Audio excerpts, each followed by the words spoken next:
Assalamualaikum warahmatullahi wabarakatuh. Bismillah, alhamdulillah, salatu wassalamu ala rasulillah wa ala alihi wa sahbihi wa kulli man tabi'ahu bi ihsanin ila yaumil qiyamah, amma ba'da. Alhamdulillah, kesempatan hari ini kita bisa kembali untuk melanjutkan ngaji kita. Ini kajian kitab Hidayatul Hidayah, mudah-mudahan senantiasa diridhai oleh Allah, menjadi ilmu yang barokah, manfaat fid dunya wa dunya wal akhirah. Amin Allahumma amin.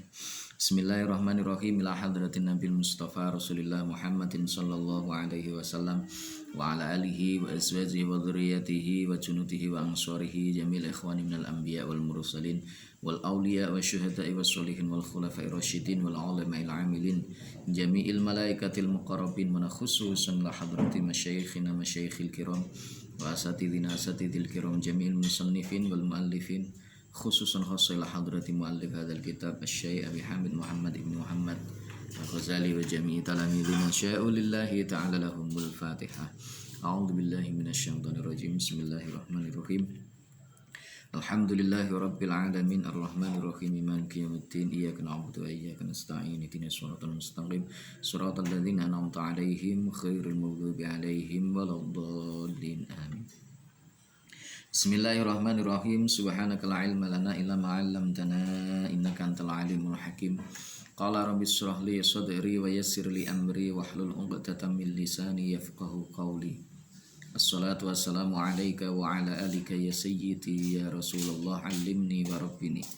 Bismillahirrahmanirrahim. Allahumma duh Gusti Allah, ini temen sedune ingsun iku unzilu nurunaken sapa ingsun bika kelawan Tuan hajati ing hajat ingsun wa indau fasnajan apes apa ra'yi pikiran ingsun wa qasura lan pepeko apa amali ngamal ingsun waftaqor tulan butuh kula ila rahmatika maring rahmat Tuhan maring kawelasan Tuhan fa as'aluka mongko nyuwun sapa ingsun ing Tuhan ya qadhiyal umuri zat kang mesti pira-pira perkara wa ya syafiyas suduri lan zat kang marasaken pira-pira dodo pira-pira ati kama tujiru kaya oleh nyelametaken Tuhan bainal buhuri ing dalam antarane pira-pira segara antujironi ing yen to nyelametaken Tuhan ing kula min azab bisairi saking siksane neraka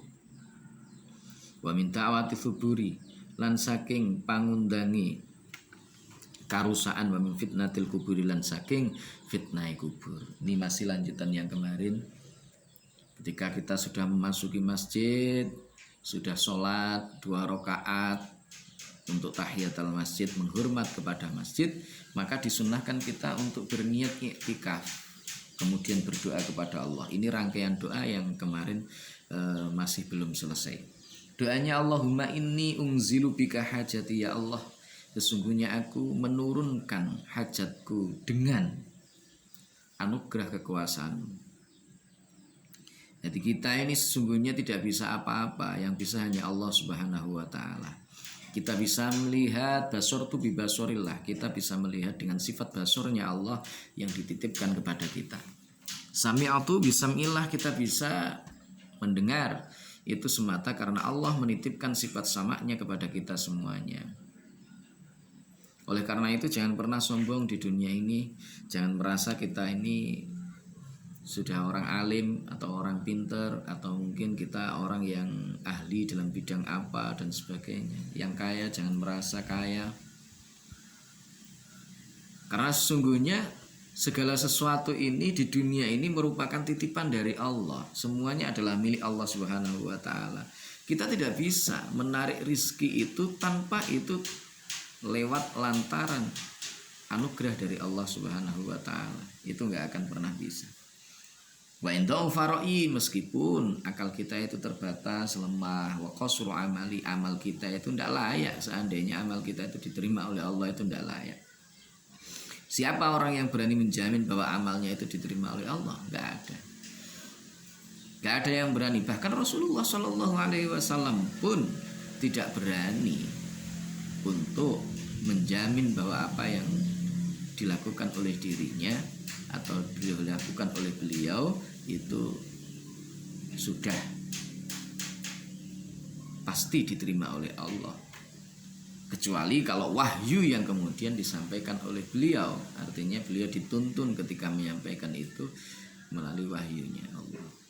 Karena wa ma yantiqu 'anil hawa in huwa illa wahyu yuha. Ya. Jadi Rasulullah itu apapun yang dikerjakan oleh Rasulullah, apa yang disampaikan oleh Rasulullah, semuanya dituntun oleh yang namanya wahyu. Beda dengan kita. Karena itu nggak bisa kita menjamin diri kita. Rasul pun juga tidak menjamin dirinya sendiri. Allah lah yang menjamin Rasulullah.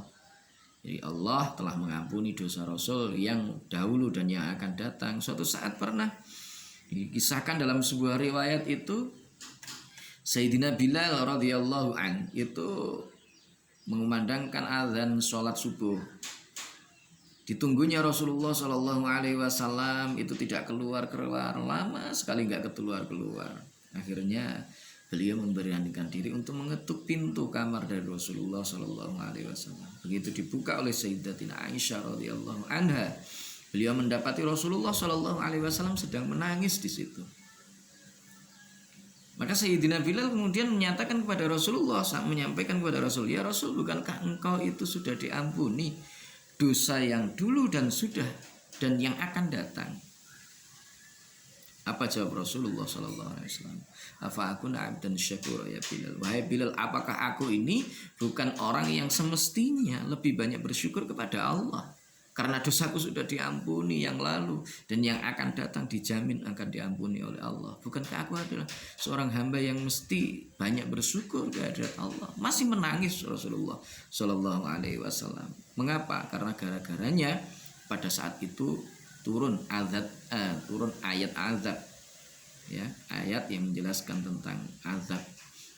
Maka beliau Rasulullah Shallallahu Alaihi Wasallam akhirnya beliau menangis.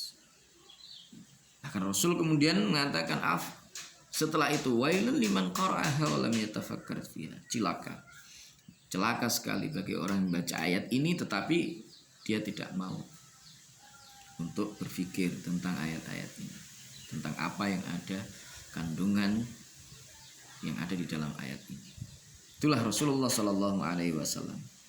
Kita ini apa? Ngamal kita itu kalau diteliti betul nggak ada yang sempurna atau bahkan mendekati aja nggak ada kok. Masih terlalu banyak kejelekannya. Bahkan di dalam sholat kita pun kita lebih banyak lupanya kepada Allah daripada kita ingat kepada Allah. Bukti ketika kita sholat Allahu Akbar, Allah Maha Besar, tapi yang nampak selain Allah masih banyak. Pengakuan kita masih belum sampai pada pengakuan yang sesungguhnya. Nah inilah yang kemudian perlu kita istighfari, mohon ampun kepada Allah. Waftaqartu ilayya ila rahmatika. Saya butuh ya Allah kepada kawelasan panjenengan, rahmat panjenengan. Jadi, tanpa rahmat dari Allah, kasih sayang dari Allah, kita ini gak ada apa-apanya. Fas'aluka ya qadhiyal umur wa ya syafiyas sudur kama tujiru bainal muhur antujironi min adzabis sa'ir wa min ta'wati tsubur wa min fitnatil kubur. Sebagaimana Engkau ya Allah telah memisahkan antara dua lautan. Jadi ada dua lautan yang itu sebagian ada airnya yang tawar, sebagian asin, tetapi Allah memisahkannya meskipun airnya itu saling bertemu, tetapi airnya ini tetap yang satu rasanya tetap asin, yang satu rasanya tetap tawar. Loh, ini kekuasaan dari Allah. Jadi waja'alna bainal bahraini hajiza, di dalam ayat Al-Qur'an itu waja'alna bainal bahraini hajiza, kamilah yang telah menjadikan antara dua lautan yang bertemu itu hajiza, ada satu penghalang yang di situ menyebabkan rasa airnya tidak sama antara bagian yang sebelah dengan bagian yang sebelah lainnya. Itulah Allah. Maka kita mohon kepada Allah di dalam i'tikaf itu, membaca doa ini, mudah-mudahan kita diselamatkan oleh Allah dari siksa api neraka. Kita mohon kepada Allah semoga kita dipisahkan oleh Allah dari ajakan-ajakan untuk melakukan kerusakan, melakukan perbuatan-perbuatan yang buruk, melakukan hal-hal yang dilarang oleh Allah Subhanahu wa taala, dan kita bermohon kepada Allah mudah-mudahan kita diselamatkan dari fitnahnya kubur. Sayyidina Utsman radhiyallahu an itu ketika dia melintasi kuburan, melintasi satu pemakaman, itu selalu menangis. Dia menangis. Saat salah seorang sahabat bertanya kepada Sayyidina Umar, "Wahai Umar, mengapa engkau menangis setiap kali engkau melewati makom, melewati kuburan?" Apa jawab Sayyidina Umar radhiyallahu an? Beliau menjawab bahwa kuburan itu merupakan pintu akhirat. Jadi kuburan ini belum akhirat, tetapi dia adalah pintu menuju akhirat. Seandainya aku di dalam kubur ini mendapatkan nikmat dari Allah Subhanahu wa taala, maka betapa beruntungnya nanti aku di akhirat. Sebaliknya, ketika aku di dalam kubur ini mendapat siksa dan azab dari Allah Subhanahu wa taala, maka betapa celakanya nanti aku ketika berada di akhirat. Oleh karenanya beliau senantiasa ketika lewat di makom kuburan itu menangis. Nah, itulah Rasulullah Shallallahu Alaihi Wasallam memerintahkan kita untuk ziarah kubur itu supaya kita ingat kepada kematian itu. Walaupun sebagian di antara para ulama ada yang mungkin mengatakan itu tidak boleh karena dikhawatirkan melakukan kesyirikan, yaitu meminta kepada ahli yang berada di makom atau kuburan. Ada sebagian mengatakan demikian. Rasul mengatakan, "Nahaitukum an ziyaratil kubur fal'an fazuruha fa inna fi ziyaratil kubur tudzakkirun." Dulu saya memang melarang, di awal-awal Islam itu Rasulullah memang melarang orang untuk ziarah kubur karena dikhawatirkan, karena imannya mungkin belum kuat, mereka keliru ke kuburan minta nomor, ya ke kuburan, "Mbah tulung didongakni kula ndang rezekine diparingi lancar, Mbah piye carane anu," misalkan seperti itu akan menjadi satu hal yang syirik. Tetapi ketika kita ke ziarah kubur, itu adalah niatnya mendoakan yang ada di dalam kuburan, ya, atau kita kemudian berniat fa inna fi ziyaratil kubur tudzakirul maut, kita ke kuburan, ya Allah, akhirnya kemudian ingat saya itu nanti suatu saat akan mati menyusul mereka. Kapan waktunya saya tidak tahu, maka harus memperbaiki diri agar saya siap sewaktu-waktu dipanggil oleh Allah sehingga bisa menghadap kepada Allah biqalbin salim, dengan membawa hati yang selamat. Nah, itu mohon kepada Allah di dalam iktikaf kita. Allahumma Gusti Allah, mau tae perkara kasura kang pepeka anhu saking mau para pikiran kula wa ufalan apes anhu saking ma apa amali amal kula walam tablughu lan ora tumeka ing ma apa niat kula wa niati lan angen-angen kula min khair nyatane saking kebagusan wa atahu kang sampun janji Tuhan ing ma'ahad dan ing wong suwiji min ibadika kang saking pira-pira kawula Tuhan al khairin utawa kebagusan anta kang utahe Tuhan iku muktihi aweh Tuhan ing ma iku muktihi aweh Tuhan ing khair ahad dan ing wong suwiji min khalqika kang saking makhluk Tuhan fa inni mungko temen sedune ingsun iku arep demen kula ilaika maring Tuhan fihi ing dalem khair wa as'alu kelan nyuwun sapa ingsun ing Tuhan iyahu ing khair ya rabbal alamin, duh zat kang ngirani ngalam kabeh. Kita doa mohon kepada Allah, ya Allah, sesuatu yang akalku enggak sampai, ya Allah, akal kita enggak sampai, amal kita pun itu tidak akan pernah cukup untuk menebus kebaikan yang telah Allah Subhanahu wa taala janjikan. Apa itu? Surga. Surga itu kan kita mau apa yang mau kita andalkan untuk masuk ke dalam surganya Allah? Apa? Mengandalkan amal kita, mengandalkan sholat kita, mengandalkan misalkan zakat kita, haji kita, wiritan kita, atau yang lainnya. Masih jauh itu dari apa yang dikehendaki oleh Allah. Masih terlalu banyak kecacatan, kekurangan di dalam sholat-sholat yang kita lakukan, zikir yang kita lakukan. Bahkan di dalam sholat, di dalam zikir pun kadang kita nggak ingat sama Allah kok.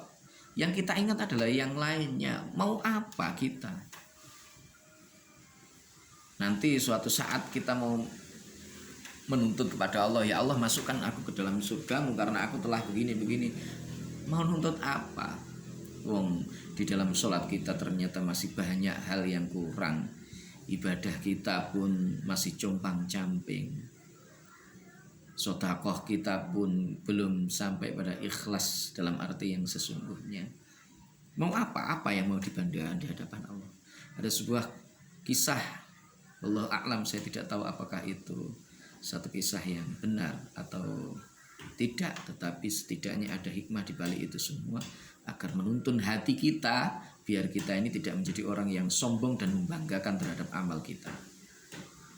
Konon ada seorang yang sudah amal ibadah bertahun-tahun lamanya, sampai kemudian dia meninggal dunia, kemudian dihisab oleh Allah. Kemudian ditanya, Allah memerintahkan kepada malaikat, wahai malaikat, tanya orang tersebut, tanya kepada dia, mengapa aku memasukkan dia ke dalam surga? Apakah aku memasukkan surga dia itu karena amal perbuatannya, ataukah dia masuk surga itu semata karena rahmat dan kasih sayangku? Akhirnya apa? Konon di dalam kisah tersebut, ketika malaikat bertanya, wahai si fulan, aku hendak bertanya, mengapa engkau bisa masuk ke dalam surga? Apakah kamu masuk surga itu gara-gara amal perbuatan yang telah, amal baik yang telah kamu lakukan, ataukah karena yang lain? Maka jawab si fulan itu, aku masuk ke dalam surga karena amal perbuatan, karena amal soleh yang telah aku kerjakan selama hidupku di dunia.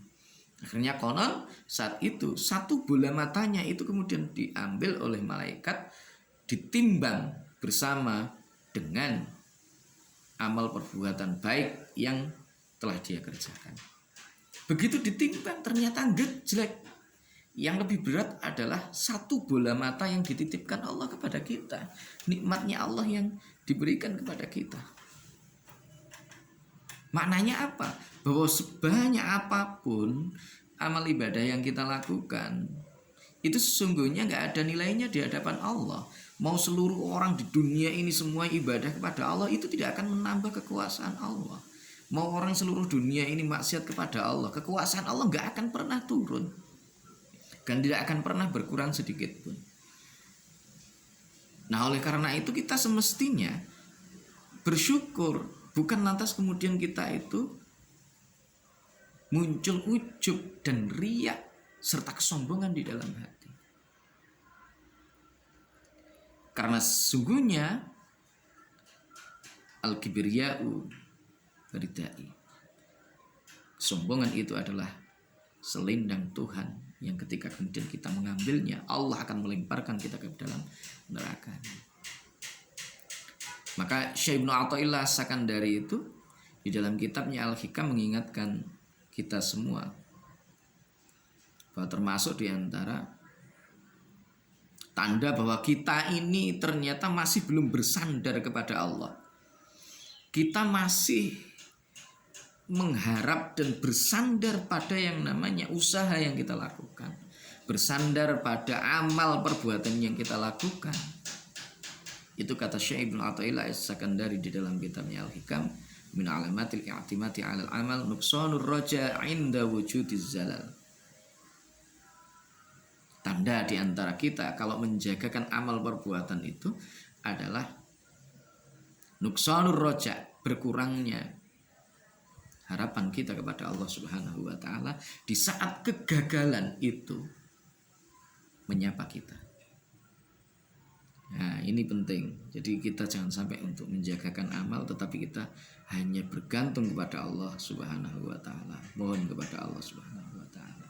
Jadi enggak pantas kita sesungguhnya masuk ke dalam ma wa'adtahu min khairin, sesuatu yang dijanjikan Allah kebaikan bagi kita semua, yaitu ke dalam surga. Kita tidak pantas masuk ke dalam surga. Abu Nawas itu dalam syairnya, ilahi lastulil firdausi ahlan, saya nggak pantas ya Allah untuk masuk ke dalam surga Firdaus. Tetapi lobinya itu wala aqwa ala naril jahim, tapi ya Allah saya nggak sanggup kalau seandainya saya dimasukkan ke dalam neraka. Ini ya munajatnya Abu Nawas ini. Jadi itu Kita mohon di dalam iktikaf kita kepada Allah Subhanahu wa taala agar kita diberikan kebaikan yang dijanjikan Allah kepada hamba-hambanya. Allahumma du Gusti Allah ij'alna mungkin dadosaken tuan ing kula hadina ing wong kang padha nuduhaken kabeh wa muhtadina lan wong kang padha oleh pituduh kabeh. Ghairi dhalina sakliyane ghaira dhalina sakliyane wong kang padha kesasar kabeh. Wala mudillina lan dudu wong kang nasaraken harap kabeh. Harban tur wong kang merangi li a'dai kamaring pira-pira musuh tuan. Salaman tur wong kang nulungi li auliya kamaring pira-pira kekasih tuan. Nuhibbu demen kita demen kula bihubika kelawan demen tuan anasa kelawan demen tuan anasa kaya demen tuan anasa ing menungso. Wa nu'adilan nyatroni kula bi adawatika kelawan satru tuan. Man rupane wong man ing wong khalafaka kang mulayani sapa man ing tuan min khalqika saking makhluk Tuhan. Kita mohon kepada Allah supaya kita itu dijadikan sebagai orang yang bisa menunjukkan orang lain kepada kebaikan dan juga mudah-mudahan kita senantiasa ditunjukkan oleh Allah jalan yang baik. Mohon kepada Allah supaya kita ini tidak termasuk orang-orang yang tersesat dan menyesatkan. Mohon kepada Allah mudah-mudahan kita ini menjadi musuh atau memerangi terhadap musuh-musuhnya Allah dan juga kita membantu menolong kekasih-kekasihnya Allah Subhanahu wa taala. Kita mudah-mudahan bisa mencintai makhluknya Allah sebagaimana cintanya Allah kepada makhluknya. Karena itu tidak ada justice, nggak ada kita itu bisa dibenarkan untuk misalkan mengatakan orang itu tersesat, mengatakan orang itu ahli neraka dan lain sebagainya. Karena itu sungguhnya adalah hak dari Allah Subhanahu wa taala. Meskipun di dunia mungkin kita tidak sepakat dengan seseorang, boleh, dan itu berbeda, itu adalah hal yang wajar. Tetapi mengklaim atau mungkin mengatakan bahwa engkau adalah ahli neraka, engkau adalah ahli maksiat dan seterusnya, kita nggak boleh untuk seperti itu. Dan jangan sampai kita memutus satu harapan seseorang untuk menjadi orang yang baik. Jangan sampai kita memutus harapan seseorang untuk bertaubat kepada Allah Subhanahu wa taala, karena sesungguhnya Allah menerima taubat seseorang sebelum nyawanya sampai di tenggorokan. Innallaha yaqbalu taubatal abdi malam yugharghir. Allah itu menerima taubatnya seorang hamba sebelum hamba tersebut nyawanya itu sampai di tenggorokannya. Ini penting untuk kita lakukan sehingga kita tidak menjadi orang yang suka untuk membuat kerusakan di dunia ini. Allahumma du Gusti Allah hadza utai iki donga iku atua utunga wa alaika lan iku tetep ing atase Tuhan al ijabatu utai nyembadani wa hadza utai iki perkara iku al juhdu kepayahan wa alaika lan iku tetep ing atase Tuhan atuk lanu utawiku mandel pasrah wa inna lan temen setune kita iku lillahi tetep kedhe Gusti Allah wa inna lan temen setune kita ilaihi maring Gusti Allah iku rajiuna wong kang padha bali kabeh wala haula lan ora ana daya kekuatan nglakoni perintah iku maujud wala quwata lan ora ana daya kekuatan sumingkrih sangka maksiat illa billahi angin kelawan Gusti Allah al ali kang maha luhur al azimi tur maha agung.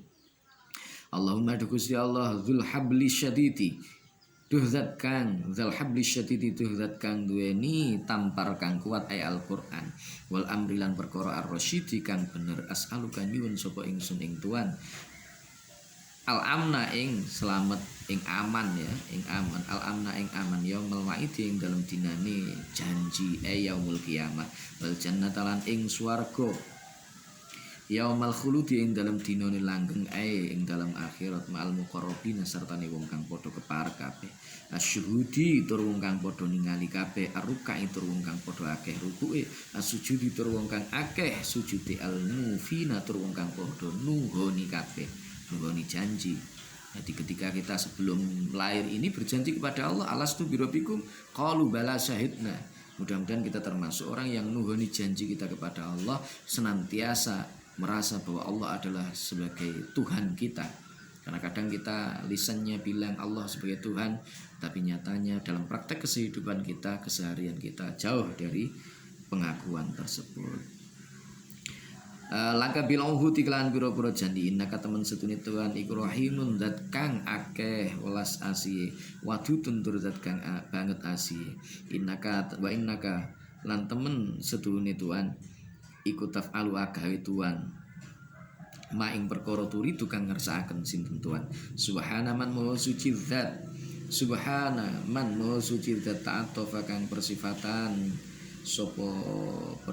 sopo man bilang izi kelawan sifat keluhuran wakolan lindih sopo man bihi kelawan izi subhana man mo suci zat lapisa kang persifatan sopo man al majda yang sifat agung wa takarrama lan zat kang paring kamulian bihi kelawan al iz subhana man mo suci zat layam bagi kang ora sayuk jopa tasbih nucaaken illa lahu angin kedue man subhana dzil fadli mo suci zat kang anduweni kanugrahan kautaman wa ni'amilan kenikmatan subhana dzil judi mo suci zat kang anduweni kaloman sifat lomo wal karomilan sifat mulia subhanalladzi mo suci zat ahso kang ngitung sapa alladzi kulla syai'in ing saben-saben suci bi ilmihi kelawan ngilmune man. Jadi Allah meliputi seluruh apa yang kita lakukan semuanya nanti akan dihitung oleh Allah tanpa ada satu pun yang itu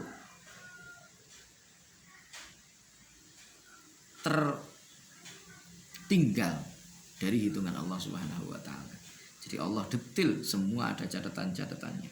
Allahumma du Gusti Allah ij'al mungkin dadosaken tuan li krana arai kula nuron ing nur fikol biing dalam ati pepadang atine awake dhewe dadi padang wa nurun lan nur fikol biing dalam kubur kula wa nurun lan ing nur fisami ing dalam pengrung kula wa nurun lan nur fi basori ing dalam peningal kula wa nurun lan nur fi sya'ri ing dalam rambut kula wa nurun lan nur fi basyari ing dalam kulit kula wa nurun lan nur fi lahmi ing dalam daging kula wa nurun lan nur fi dami ing dalam getih kula wa nurun lan nur fi aidhami ing dalam balung kula wa nurun lan nur min baini yadayya ing dalam saking antarané ngarep ingsun wa nurun lan ing nur min khalfi saking arah budi ingsun wa nurun lan nur an yamini saking arah tengen kula wa nurun lan ing nur an shimali saking arah kiwa kula wa nurun lan ing nur min fauqi saking arah dhuwur kula wa nurun lan nur min tahti saking arah ngesor kula Allahumma du Gusti Allah zidni mugi nambahi tuan ing kula nurun ing nur wa atini lan mugi paring tuan ing kula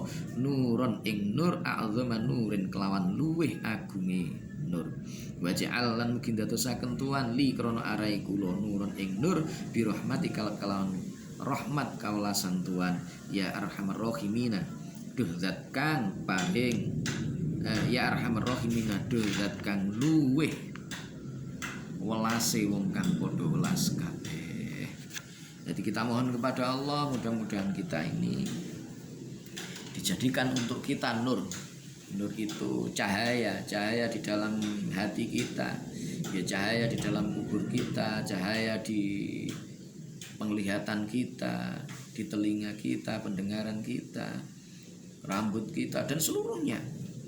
Nur itu atau cahaya itulah yang nanti akan menjadikan kita sebagai orang-orang yang mendapatkan petunjuk dari Allah.